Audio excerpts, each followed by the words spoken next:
Hello everyone, this is Claire.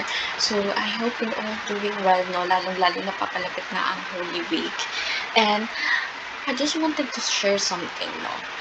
So last April 9, we did an outreach program.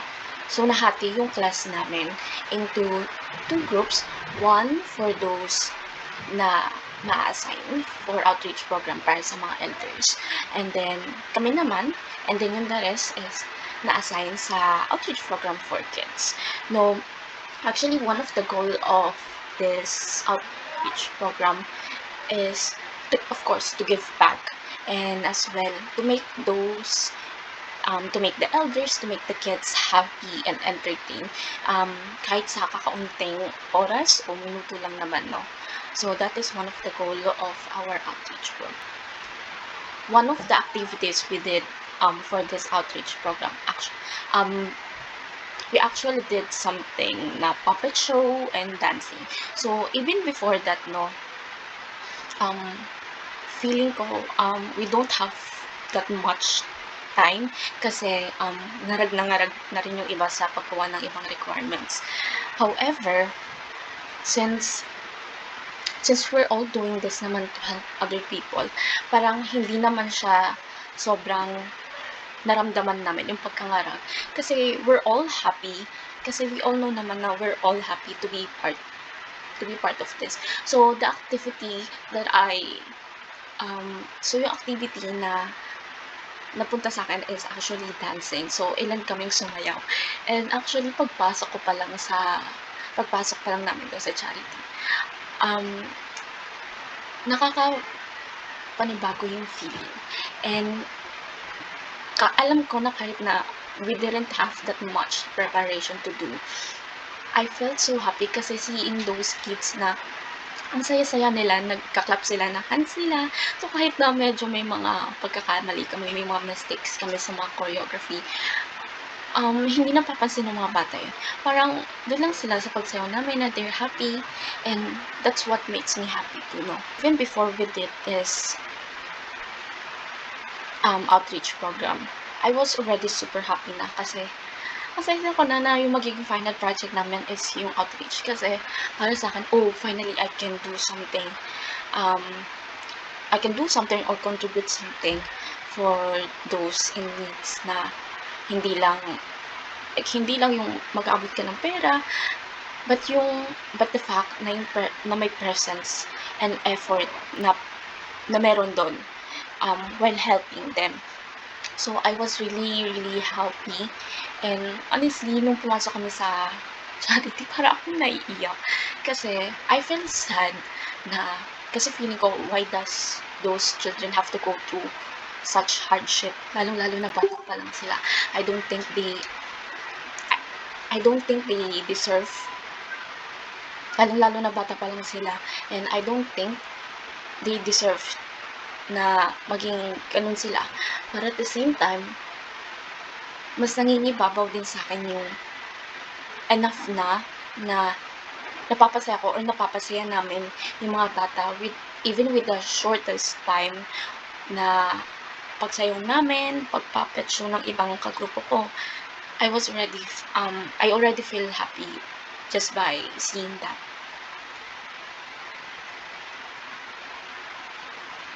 And I think one of the values talaga na-instill sa akin while doing this outreach program is yung being kind and compassionate to others. No?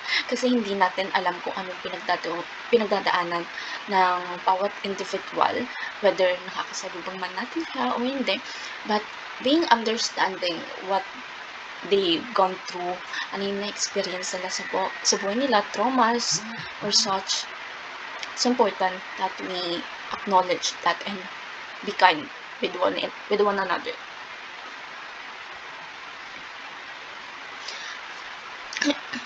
And siguro one of the things I learned about the needs of those abandoned people is the importance of showing up, the importance of showing yourself even with the smallest amount of time. Kasi while seeing those kids, nakikita ko na na-appreciate talaga nila yung ginagawa namin. um, they're clapping their hands, they're laughing.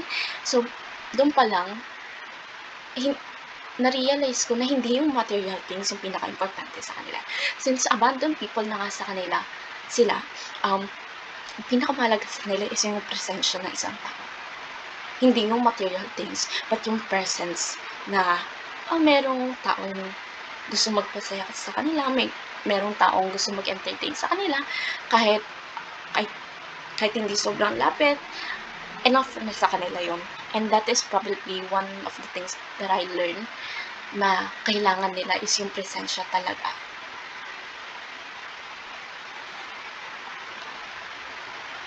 And as for a group naman siguro, before, during, and after we did this outreach program, ang masasabi ko na talaga, our group or our block has a really good communication with each other. Yun talaga yung natutunan ko kasi despite not having enough time to prepare for everything else, nagawa namin yun, lalong-lalo na we have a great leader to rely on. Naging possible siya lahat kasi lahat naman kami gusto itong gawin eh. No one was forced na gawin to. We're all happy na to be part of this outreach program.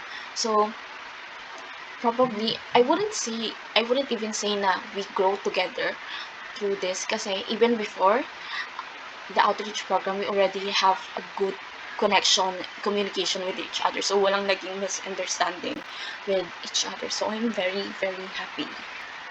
And later on, I was right. About family talagang pinag-aaralan namin. Pero ang mali ako is, ang alam ko, yun lang, family ang pag-aaralan. Pero hindi ko alam na there are deeper topics pa na pag-uusapan namin about family. And doon ako actually na wow factor. Nagkaroon ng wow factor kasi from courtship to dating to marriage, ang dami namin natutunan. And siguro one of the insights na natutunan ko talaga ito is kung gaano kalaki yung contribution ng family sa pag-build ng society or ng economy ng isang bansa. And it just makes me happy knowing the fact na ang family hindi lang siya basta family. Kasi family is the foundation of all society. Kung wala ang family, hindi mabubuo tong isang grupo na to, hindi ito mabubuo ang isang bagay na to. Hindi magkakaroon ng mga bata kung walang pamilya. And that's probably one of the things that I learned from this course. And to add in na rin, yung sa ginawa namin sa outreach, no, na-realize ko na importance of creating a positive and healthy environment even before we have family or bumuo tayo ng children. Ang importante na magkakaroon tayo ng family planning so that by the end, hindi tayo magsisisi sa mga bagay na ginagawa natin.